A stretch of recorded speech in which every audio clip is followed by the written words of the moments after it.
Jai Jai Prabhupada Prabhupada Prabhupada Jai Prabhupada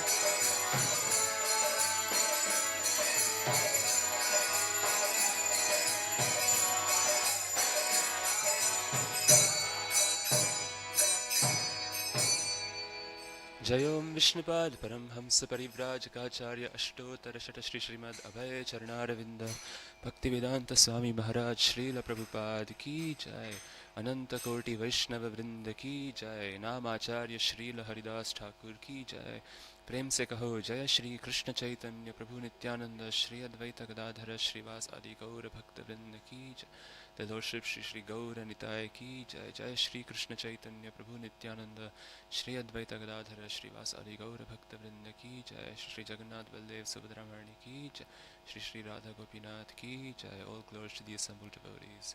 All glories to the assembled devotees. All glories to the assembled devotees. All glories to Shri Guru and Gauranga. All glories to Srila Prabhupada Ki Jai.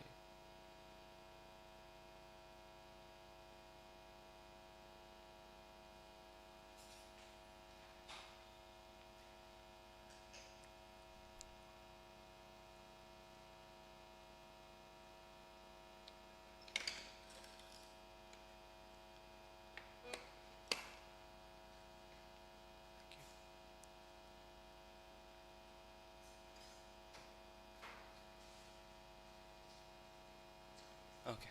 I have it on my phone, I can just start. Can I just start if I have it on my phone? Okay. Thank you. We're reading from Srimad Bhagavatam, Canto 4, Chapter 12, Text number 9. Om Namo Bhagavate Vasudevaya. Om Namo Bhagavate Vasudevaya. Om Namo Bhagavate Vasudevaya. Narayanam Namaskritya Naram Chaiva Narottamam Devim Saraswatim Vyasam Tato Jayamudirayet Nashtaprayeshu Abhadreshu Nityam Bhagavata Sevaya Bhagavatyuttama Shloke Bhaktir Bhavati Naishtiki Krishnaya Vasudevaya Devaki Nandanaya Cha Nandagopakumaraya Govindaya Namo Namaha Tasya Pritena Manasa Tasya Pritena Manasa Tam Dattvaida Vidastatha Pashyaton Sopi Svapuram Pratyapadyata Tasya Pritena Manasa Tam Dattvaida Vidastatha Pashyaton Sopi Svapuram Pratyapadyata Tasya Pritena Manasa Tam Dattvaida Vidastatha Pashyaton Sopi Svapuram Pratyapadyata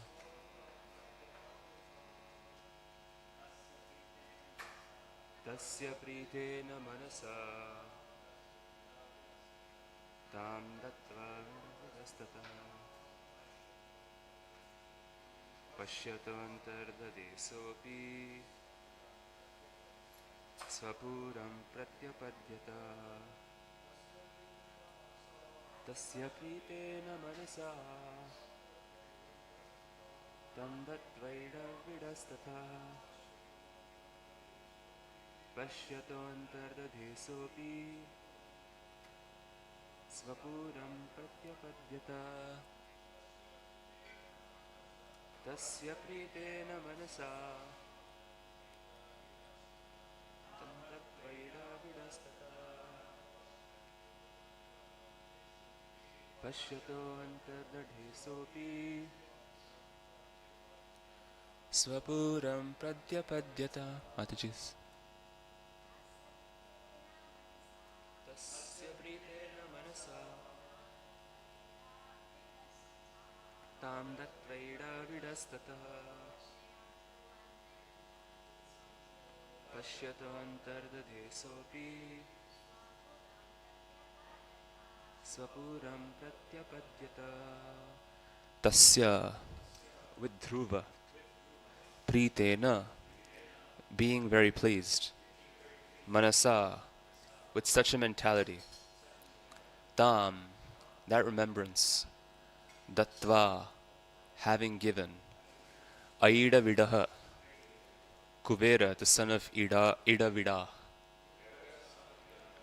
Tataha thereafter Pashyataha while Dhruva was looking on Antardadhe disappeared Saha he Dhruva Api also Svapuram to his city Pratyapadyata returned. Translation by His Divine Grace A.C. Bhaktivedanta Swami Maharaj Srila Prabhupada Ki Jai. The son of Ida Vida, Lord Kuvera, was very pleased, and happily he gave Dhruva Maharaj the benediction he wanted. Thereafter he disappeared from Dhruva's presence, and Dhruva Maharaj returned to his capital city. Purport. Kuvera is known as the son of Ida Vida. Kuvera, who is known as the son of Ida Vida, was very pleased with Dhruva Maharaj because he did not ask him for anything materially enjoyable. Kuvera is one of the demigods, so one may put forward the argument, why did Dhruva Maharaj take a benediction from a demigod? The answer is that for a Vaishnava there is no objection to taking a benediction from a demigod, if it is favorable for advancing Krishna consciousness.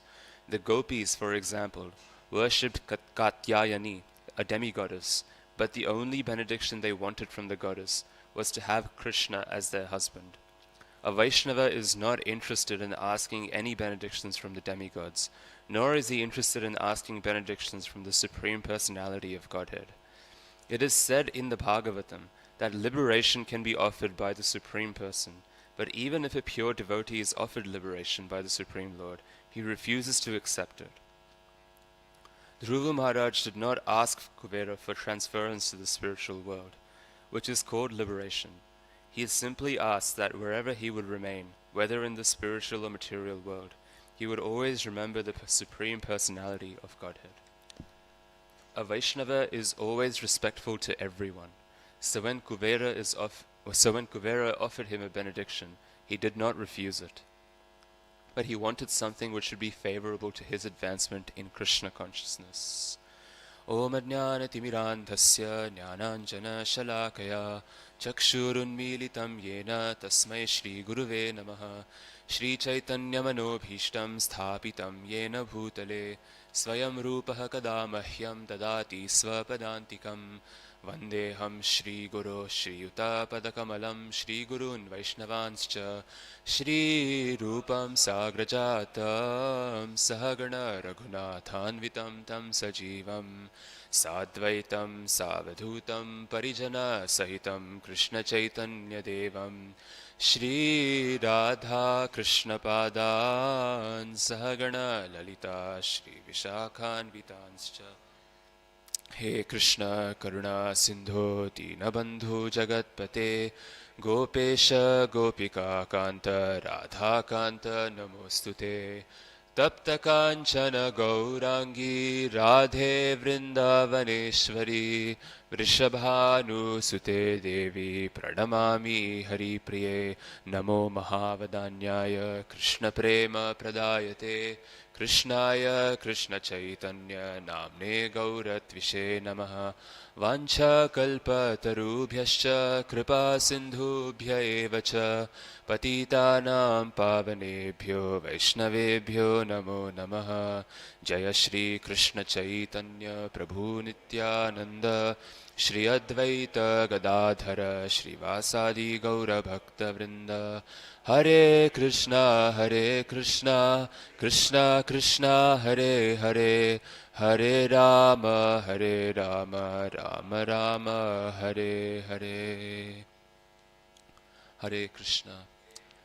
On the order of Radha Vinod Prabhu, I am doing this service, and I want to request the blessings of all the Vaishnavas here that I may speak in line with what the Acharyas have taught.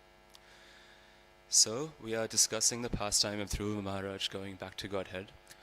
Lord Kuvera, who is the treasurer of the demigods and the lord of the yakshas, has appeared in front of Dhruva Maharaj after Dhruva Maharaj heeded his grandfather Swayambhuva Manu's advice to stop killing the yakshas. Lord Kuvera was pleased with Dhruva Maharaj for multiple reasons. One was that he listened to the good advice of his grandfather, and the other that when he asked Dhruva Maharaj for a blessing, for a benediction, Dhruva Maharaj only asked for the remembrance of the Supreme Lord. Now, this is a very interesting situation or moment in the whole pastime of Dhruva Maharaj, because as we know, the pastime is almost famous for benedictions, right? Like the whole pastime started in order to obtain a benediction. And so we can see how Dhruva Maharaj's desires have changed. He wanted a kingdom, that was the benediction that he wanted, and now, when he's given a benediction, he only wants remembrance of the Supreme Lord. So, remembrance of Krishna is actually a very profound topic, and it's connected to so many things, such as purification, surrender, desires, motivation, everything, right? A lot of the things that we remember are deeply tied to the things that we meditate upon and the things that we deeply desire. Often, even chanting and hearing can be external, but remembrance can't be external. Remembrance is always based on what we truly like or dislike. You remember things we dislike as well. So, in one of Prahlad Maharaj's prayers to Lord Nrsimhadev, he says, the famous verse, Naivo dvije paraduratya vaitaranyas tadviryakayana mahamritamagna chittaha shochetato vimukachetasa indriyartha maya sukhaya bharam udvahato vimudhan. My dear Lord, I am not afraid even of crossing the Vaitarani river. I'm not anxious of trying to cross the Vaitarani river or afraid of anything that's in this material world. Vaitarani river is what separates the spiritual and material worlds. Because Tadvirya Gayana Mahamrita Magna Chitta, I am always absorbed in chanting and remembering your glories. I am only afraid for the people who have turned their attention away from you, their consciousness away from you, and their faces away from you, O Lord, because they have thereby taken the burden of the material world. So, it is mentioned that a devotee who is on the platform of Bhava Bhakti, simply by being able to absorb himself in the hearing and chanting and remembrance of Krishna, is able to rise above all of the material afflictions that there can be. So material afflictions can actually be really, really powerful, right? I know all of us have experienced this. So to the degree that a person has advanced in their Krishna consciousness, to that degree, by absorbing themselves in the hearing and chanting of Krishna, they're able to rise above their particular enjoyment and suffering as it might exist. So I have a pastime that I have personally experienced with Chaitanya Charan Prabhu. I had the service of driving him from multiple programs one time. I think this was in 2022. So I remember he, as we do with many of our visiting devotees, we pack their schedules, and so they sometimes become very fatigued, very tired. And I remember he gave a 2-day seminar, Saturday and Sunday, and he was speaking for the entire day, and the seminar finished somewhere around 3 o'clock. At 5 o'clock he had to give class somewhere else. So he came home and he was in his room and I was supposed to go and give him water, right? So I went inside and he was literally, if you can imagine, there is a bed. He is sitting on the floor and his head is on the bed and he's just closing his eyes and he's just breathing. That's all he's doing. He is that exhausted. He's not talking to anyone, he's not doing anything. And then when we were supposed to leave for the program, he just says, can I please just have another half an hour? Like, he would never say something like this. But he says, can I please just have another half an hour to just recover for a bit? So we did. And then on the drive from his place to the program, normally he is talkative, but he didn't say a single word. There was no kirtan playing, nothing. Just a very quiet drive there. He just asked, how many minutes do I have until we get to the program? I said 20 minutes. So we got there. When he gets there, he delivers an amazing class, right? You wouldn't think that he's tired. But then when he gets back in the car, he's again quiet for some time. And then he turns to me and he says, okay, Mrugank Prabhu, do you want to play a game? I was like, what? I said, yes, Prabhu. And he says, okay, well, I will start by chanting the first line of a verse, and whatever syllable the verse ends with, you have to chant another verse from that line. And like this will continue. I said, okay. So we started doing that. And then the game evolved into other things. So then he said, okay, well, Mrugank, you don't know too many verses, so maybe we can switch to English. And so he would pick a particular word, let's say enthused, right? And then he would say, now you have to construct a sentence from Ramayana, Mahabharata, any pastime that uses that word. And so you can imagine how good he is with words. He started telling sentences from Ramayana. I can't even begin to pretend to paraphrase what he said. So things like, Hanuman was enthused when he heard the words of at the shore of the Indian coast, when he was hearing that you do have these powers, you can serve Lord Ram. So he was enthused by this, etc. So what ended up happening was like this. We had already arrived home, but he decided to stay in the car and play this game for an extra 20 minutes before going inside. And then when he went inside, obviously my family was also there. They were greeting him for coming home, and then he played the same game with my family, standing up. And then he went upstairs to his room all happy, And so the point is that when a devotee is sufficiently advanced, they're able to overcome their material conditioning. Not condition. I'm not saying he's conditioned. Whatever the materially afflicted condition is on their body, they're able to overcome that by remembering and chanting Krishna's names. So in one sense, we can also gauge our advancement in that way as well. How absorbed are we in Krishna consciousness? To the degree that we're absorbed, to that degree we'll be able to overcome our situation, our conditioning. So Krishna discusses this relationship between remembering Krishna or anything else, and degrees of surrender and desires in the 7th chapter of the Gita. He discusses different kinds of surrender. He says, Chatur vidha bhajante mam janasukritino arjuna arto jinyasarartarthi jnani cha bharatarshava. That's the 4 kinds of pious people, right? And they're at different levels. And then he also discusses 4 kinds of impious people. They are namam dushkritino mudha prapadyante naradhamaha mayayapa hritajnana asuram bhavamashritaha. So namam dushkritino mudha prapadyante. These 4 kinds of people do not surrender unto me. Foolish people do not surrender unto me. Namam dushkritino mudha prapadyante naradhamaha.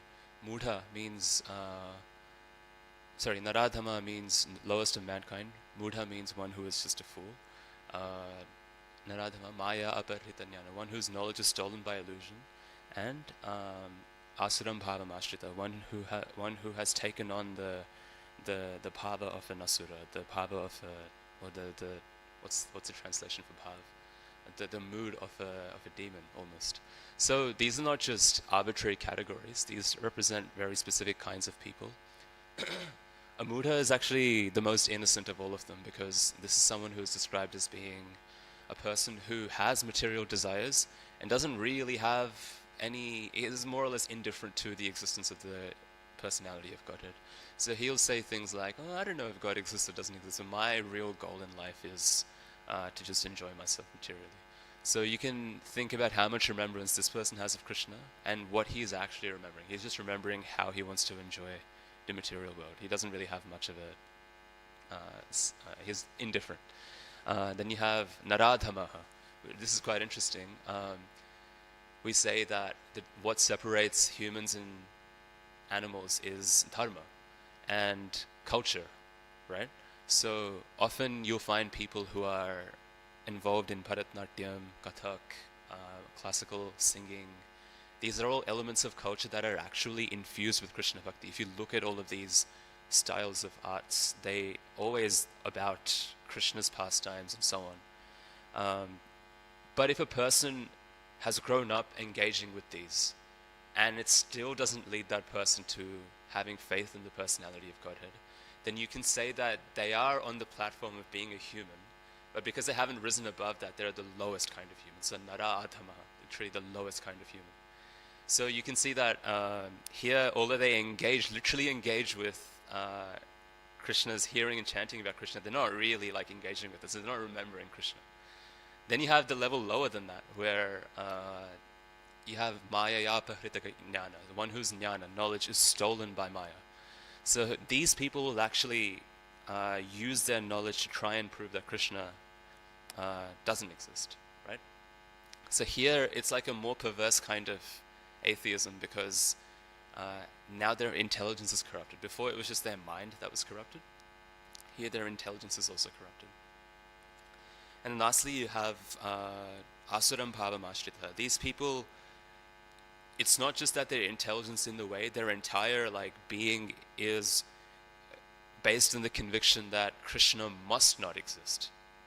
And so I'll do anything to make sure that Krishna doesn't exist. So for these people, no matter how many good arguments you give them, no matter how much evidence you give them that here is the Supreme Lord, they just don't care, because they just don't want that to be true, right? So their entire being is actually carried by that. So these are the different kinds of atheistic people. Then you also have the people who are actually driven by material desires. So here we're speaking about going to demigods with a certain desire. I had a very interesting experience when I was with my uncle earlier this year in India. I was staying with him, and he does his deity worship every day. He worships Ganesh in his altar and everything. But as many Indians do, they go to the temple regularly. But he always goes to the Shani temple. And I was he was like to me one time, "Do you want to come to the temple with me?" I said, "Okay." So we went to the temple nearby his house, and it was a Shani temple. Shani is like Saturn, right? Personality that governs Saturn. And he goes there and he chants the Hanuman Chalisa.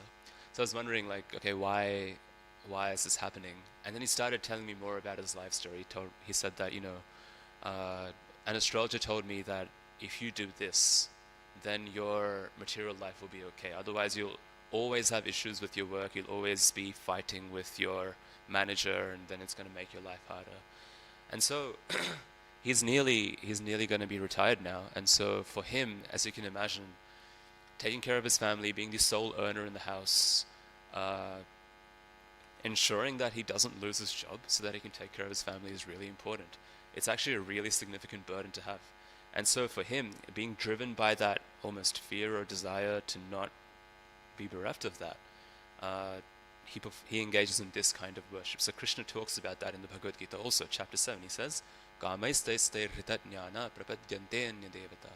So when one's knowledge is stolen by desire, that person worships a particular demigod. Tam tam niyamamasthaya prakritya niyatasvaya. So according to one's nature, one chooses a particular form of worship. And then he says, yo yam yam tanum bhakta shraddhayarchitamicchati tasya chalam shraddham tamema vidadhamyaham. So according to their nature, whichever demigod that they choose to worship, it is me, Krishna, who gives them the steady faith to worship that particular demigod. And then Sataya Shraddhaya Yuktas Tasya Aradhanamihate labhate cha tatha kaman mayeva vihitani tam. So being endowed with that faith, when that person worships that demigod, he receives that particular benediction that he was going for. But I am the one that gives that benediction. It's not, or maybe through the demigod, but I'm the one that mayeva vihitan hitan. And then antavattu phalam tesham tadbhavati alpamedasam. But ultimately these fruits are temporary. And those who want these fruits are going for something temporary. They are less intelligent. Deva deva yajoyanti madbhaktya yanti manavi. Those who worship the demigods, they go to the demigods. Those who worship me, they come to me. So my cousin is actually very pious and very curious. She's a little sister. So when I was there, I was teaching her Bhagavad Gita. And he walked in, so he said, like, what are you teaching her? Sometimes they don't like it.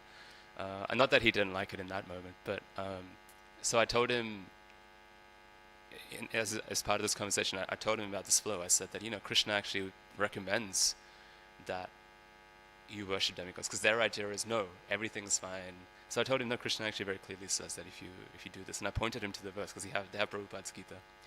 And he looked at it, and he just said, oh, okay. And he just handed it back to me, and he walked off. So you can't actually change people's faith that easily. But the point is that according to one's identification, according to one's desires and one's remembrance, one actually has a certain kind of faith. And Krishna, more importantly, talks about a very important kind of remembrance and faith in the 7th chapter also. He says that for one who is a Bhagavad Jnani, one who is truly seeking the essence of what is reality, and he's been doing so for multiple lifetimes, he arrives at a very particular conclusion. Does anyone? I'm sure everyone knows. What is the particular conclusion that he arrives at in chapter 7? Ed? Yeah, but more specifically, how does Krishna say it in the 7th chapter?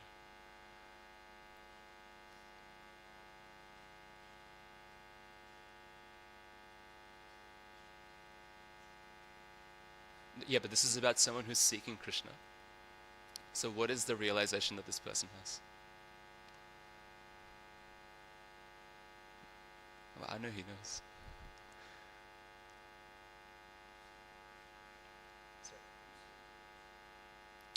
For a person who is sincerely seeking the truth, right?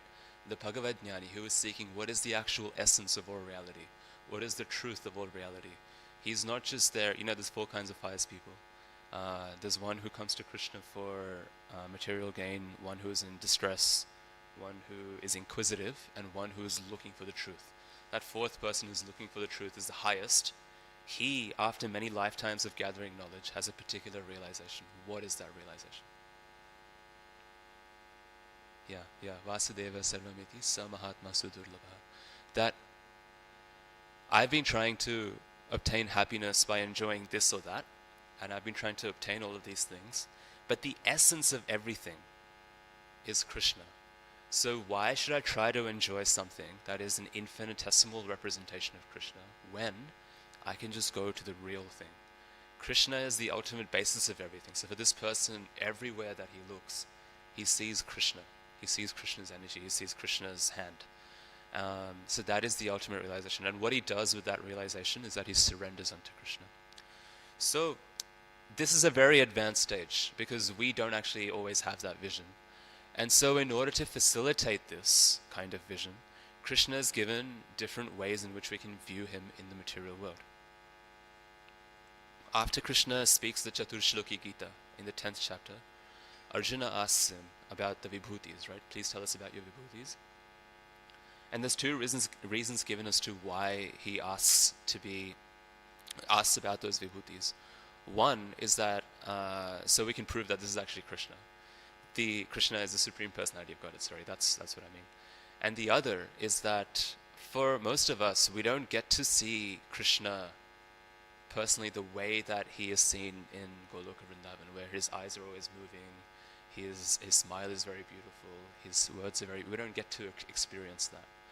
So what we can experience to some degree are the same things that are a reflection in this world. So we will get to see Krishna's vibhutis in this world, and by seeing those vibhutis, we can appreciate how beautiful Krishna is. And the interesting thing is, by such remembrance, one can actually be purified to the level of even prema bhakti. So this is discussed often in the Gita.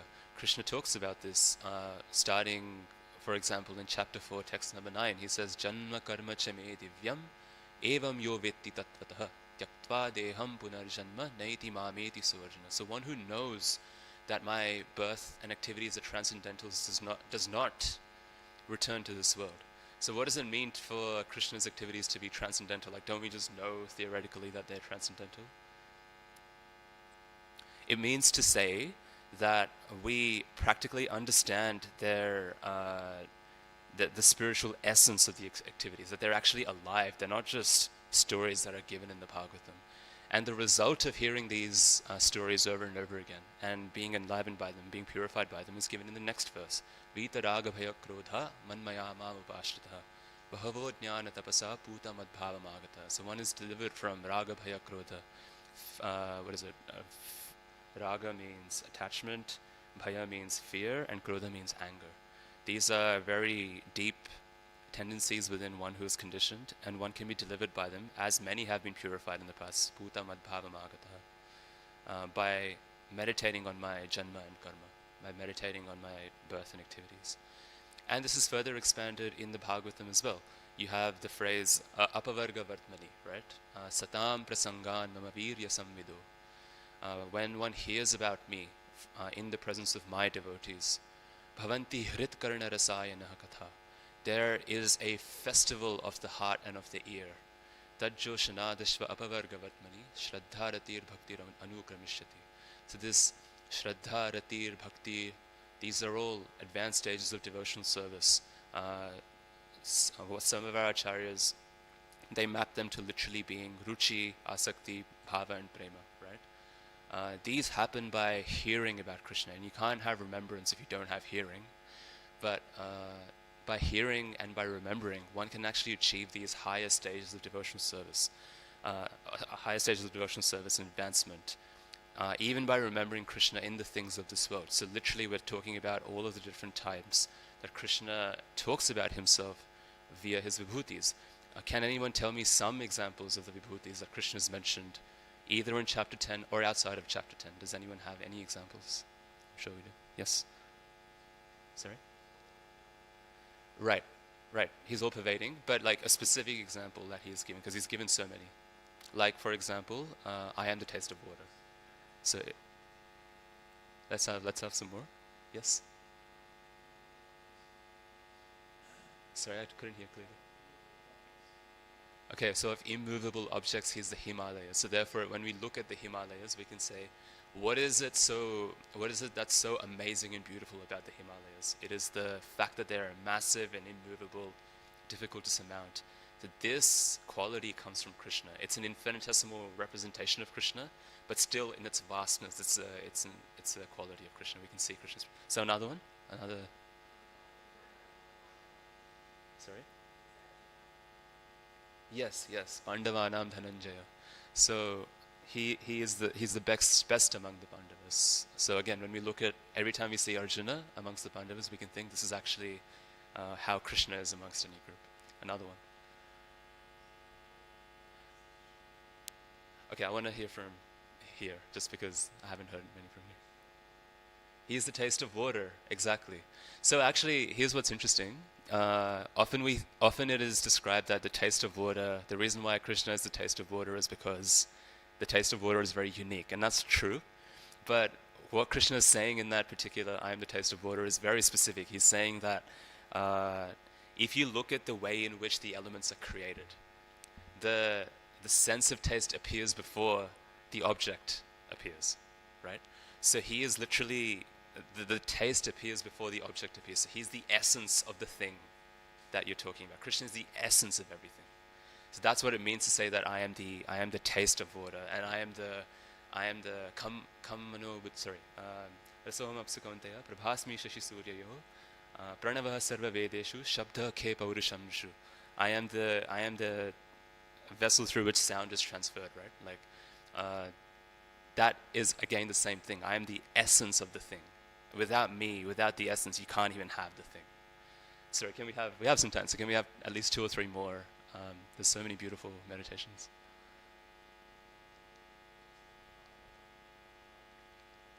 Yes, yes. So that section in chapter 15, verses 13 or 12, 13, 14, Krishna's speaking about these vibhutis again. So I am the digestive fire, and I am the one that helps you digest the food. Exactly.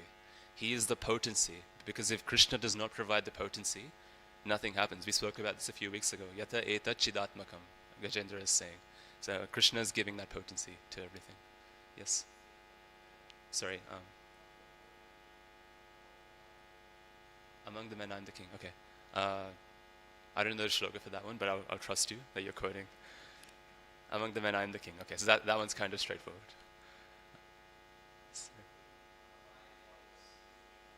Among aquatics, she's a shark. So I think someone here was also saying aquatics. Syllable om, exactly.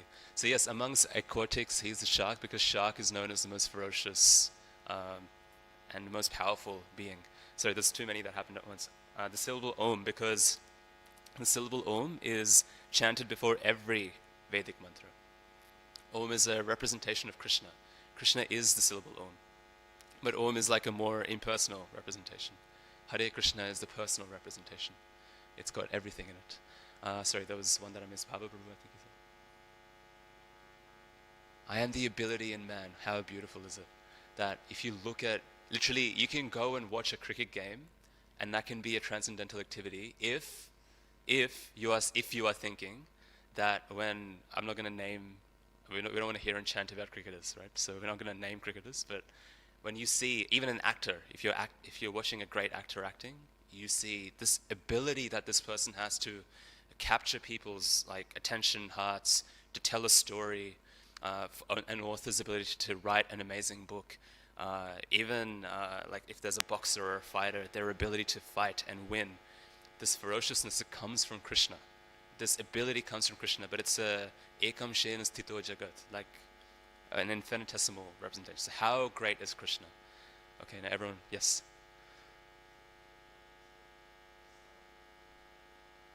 Yes, the effulgence of the sun and the moon and fire. And actually these show up over and over again as well. Like you see this also in, for instance, the Purusha Sukta, right? You see this there as well. Chandrama manaso jata chakshu surya ajayataha. So the Chandrama manaso jata, Krishna's mind is like the moon, because the moon is seen as something that's cooling and calming. So Krishna's mind is also calm like that. I wanted to ask this question often, and I haven't had a chance to ask it, so I will ask it now, since we have the chance. Krishna mentions that he's the father 3 times in the Bhagavad Gita. Does anyone know what those 3 times are? You can even mention one. Yes. Aham bija pradaha pita. So I am the seed-giving father. Chapter 14. Right? What are the other 2? No, he specifically mentions pita, or father. Yes, pitaham asya jagataha mata dhata pitamaha vedyam pavitram omkara riksame yajurevasha. So that's chapter 9. Krishna says he's the father. There's one more. This is in the famous Jahnavi song, if you hear. I don't know if you guys are allowed to hear Jahnavi, but chapter 11, when Arjuna's prayers, Arjuna refers to Krishna as Pita. We just chanted that one. That's the one you chanted. So no, not that one.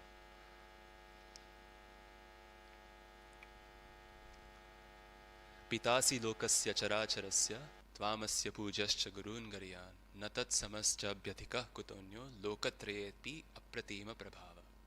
So that's chapter 11, Arjuna's prayers. Arjuna saying, Pitasi lokasya characharasya.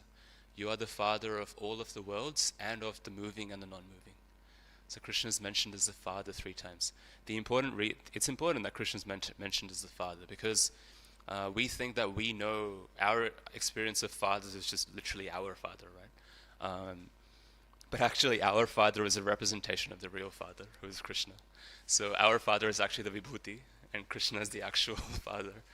And the reason why that's important is because the father is someone who protects and has the best interests of the child.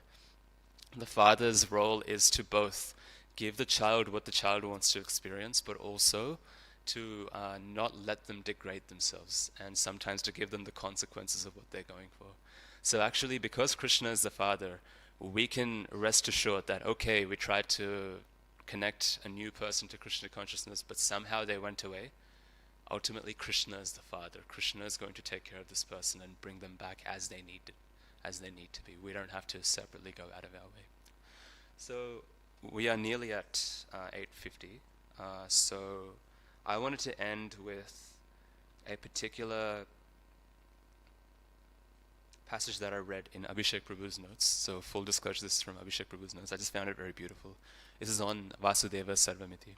He says, "What is the understanding that this pure devotee has? What is the conclusion that he reaches after all the experiences and realizations that he has acquired?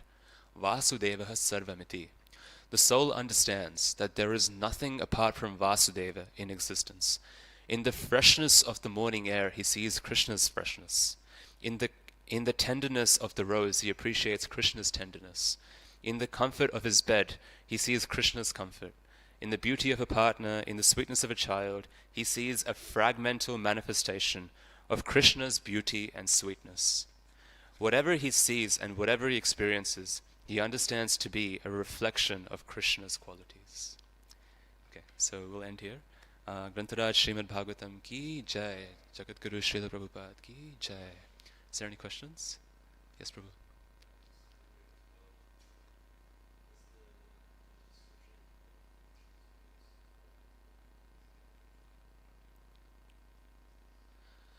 It depends which universal form you're speaking about. Universal form, it can be either Vishvarupa or, sorry? Karanarupa. Kalarupa. Right, no, I was going for two other words. Virat Rupa. I was going for Virat Rupa versus Vishvarupa.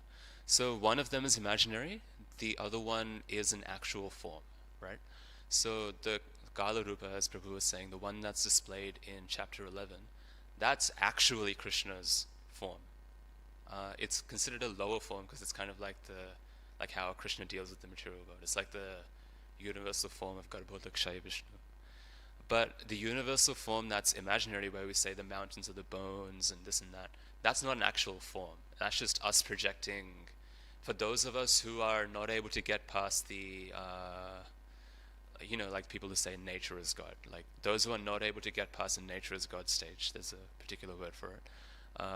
They are encouraged to think in this way because then they can actually conceive of the Supreme Lord in a certain way. They are, in some sense, averse to having a form for the Lord. So then, this is a form that they can actually interface with. So it's like bridge preaching to people who are believe in nature. So, yeah, that's another question.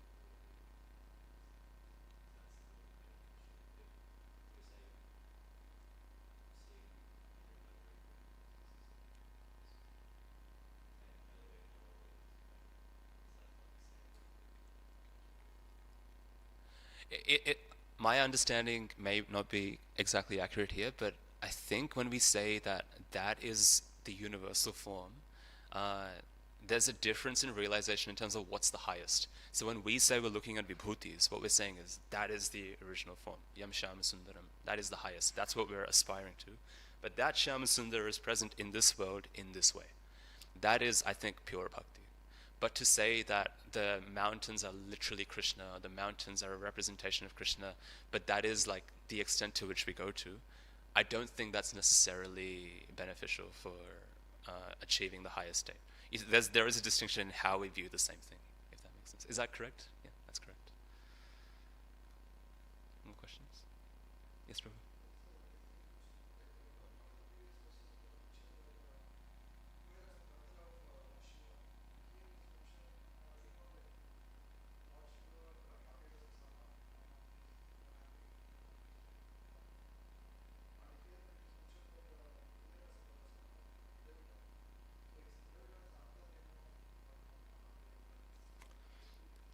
Idavida is his mother.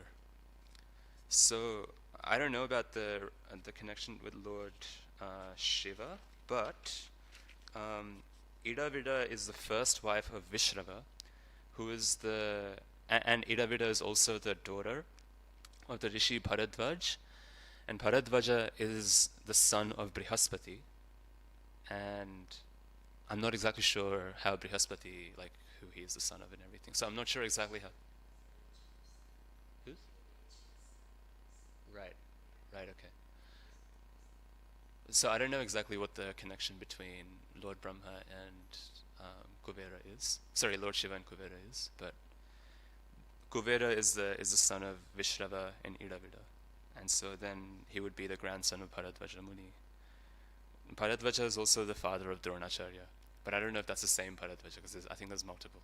So yeah, I'm sorry I can't answer that question properly. Any other questions? Okay, no more questions. Grantaraj Srimad Bhagavatam ki jai. Jagat Guru Srila Prabhupada ki jai.